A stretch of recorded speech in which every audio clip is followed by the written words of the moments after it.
اللہ کی قسم کھا کے کہتا ہوں، ایک نہیں، دو نہیں، تین نہیں، میرے پاس اتنے ایویڈنس ہیں۔ واللہ بچے ایسے ٹھیک ہوتے ہیں جیسے میجک نہیں ہوتا، جادو۔ میرے پاس ایک بچہ آیا، وہ اپنی ماں کے بالوں کو ایسے پکڑ کے نا ایسے لپیٹ کے ایسے کھینچتا تھا، سوتی ہوئی، وہ سوئی ہوئی ہے اور اس نے بالوں کو لپیٹنا ہے اور اس کو جھنجھوڑ کے رکھ دینا ہے۔ میں نے کہا باجی ایک بار، صرف ایک بار اس کو غسل دو۔ وہ بہن مجھے بتاتی ہے ڈاکٹر صاحب ایک ہی غسل دیا، اب وہ میرے بالوں کو سمیٹ کے اس کے اوپر کپڑا ڈالتا ہے۔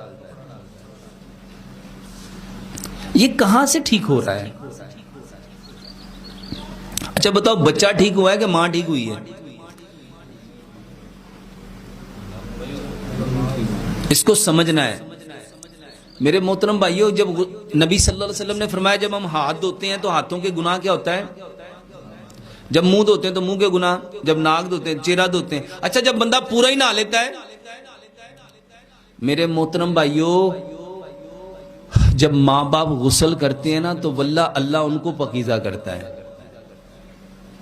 اللہ ان کو پاکیزہ کرتا ہے۔ اور جب ماں باپ پاکیزہ ہو جاتے ہیں اور جب پھر وہ دعائیں پڑھتے ہیں 7 بار سورۃ فاتحہ، 7 بار آیت الکرسی، 7 بار سورۃ علم نشرہ، 7 بار چاروں کل اور 7 بار درود ابراہیم، 1 بار درود ابراہیم پڑھیں گے تو کتنی نیکیاں ملیں گی؟ ایک بار جو درود ابراہیم پڑھے گا 10 نیکیاں ملیں گی، 10 گناہ معاف ہوں گے، 10 درجات بلند ہوں گے۔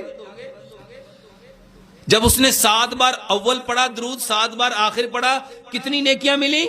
اس کے گھر میں بیماری، اور بیماری تو کسی سبب کی وجہ سے آئی تھی، وہ تو پاکیزہ کرنے آئی تھی، لیکن ہماری بدقسمتی ہم دوائیاں گھر میں لے آئے۔ ہم نے بیماری سے پاکیزگی چاہی کہ دوائی چاہی؟